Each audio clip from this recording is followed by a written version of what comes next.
Alright, so we're here, and the big goal for this video is basically to demonstrate how to use hip extension to perform a deadlift rather than dominating the movement with the lower back. So what we're going to do is we're going to use a couple of different movements, taking the bar away from someone before we put them actually with a bar in their hands and have them perform a weighted deadlift. Some body weight movements that will really reinforce the concept of using the hips rather than the lower back and the shoulders to really help move the weight. So basically what we've got is we've got a glute ham raise machine, or a bench rather, that's going to be used for both of the different variations that we're going to use. If you don't have a glute ham raise, you might be able to get away with it if you have just a regular Roman chair or hyperextension bench. But this is probably, your best option. So if you don't have one, try and find one. The first movement that we're going to use is going to be it's called a hyperextension or a back raise. And again, the whole concept is to really ingrain the pattern of using the hips rather than the shoulders to get the weight moving. So what we're going to do is you're just going to saddle up, and feet are going to loop through the ankle supports. So what you want is to make sure that you're positioned right. Your hips should be slightly in front of the pad. That's going to allow when someone comes down, they should be able to maintain a flat back position. They should be forced to round the lower back to come around the pad. So with both these movements, you want to make sure that the back stays flat. Again, the movement needs to be done at the hips, not at the lower back. So positioning is going to be pretty critical for both of these movements. So again, the hips are going to be slightly in front of the pad, and that's just going to allow a little bit of clearance as I come down to keep the back flat. Now once I've reached the bottom position, what I want to do is, instead of thinking about lifting the shoulders, I want to press the hips into the bench, which is going to raise me up just to the parallel position. The hamstrings and the glutes are going to flex pretty hard. The lower back, again, is also going to contract, but the big focus is on getting the hamstrings and glutes to move. So again, as you come down, you drive the hips forward into the bench, which forces the glutes and hamstrings to contract and stops you in the parallel position. If I focus just on using the shoulders, odds are most of the time there'll be a lot of momentum involved, and you'll actually come up and hyperextend at the lower back. So again, it's just the hips are going to be really the big critical component there. So we want to take the shoulders out of as much as possible. The lower back is going to get involved no matter what you do. So it's really the glutes and hamstrings that need to be kind of conditioned to function with these two movements.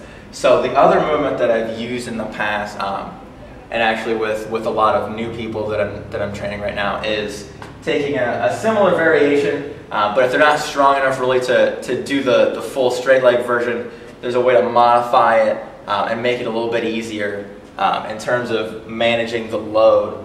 So what you can do is, instead of setting up with straight legs, you're actually going to position yourself where the legs are going to stay bent. Now there's an additional benefit to this specific movement, which is it's going to allow you to not only learn how to extend the hips, but also to fully extend the knees. So when you lock out a deadlift, you want to be able to drive the hips forward, and you also want to fully extend the knees, so the quads should flex at the top of it as well. Again, just to get full extension, basically, straight line from the shoulders down the hips, down the knees, down the ankles, is basically how a deadlift should end. So the added benefit is the way this is going to set up is going to teach someone to drive into the ground at the same time that they're extending the hips. So if that's a problem, if you've got either yourself or someone that you're working with that's having a hard time when they lock out the knees stay bent, this is a great movement to kind of reinforce pressing through all the way to full extension. So I'm going to set up now. Instead of having my hips in front of the bench, I actually want to have them either like right at the peak or even slightly behind the bench. Now you may be able to use the same position that you used for the back raise. You may have to move the seat around a little bit. Depends on the length of the legs. So you can kind of play around with that a little bit. So you may have to do a few practice runs. But basically what it gives me is, now my legs are positioned so that my feet are flat against the back plate. And it also puts my hips in direct contact with the bench. Okay, my legs aren't supported on anything.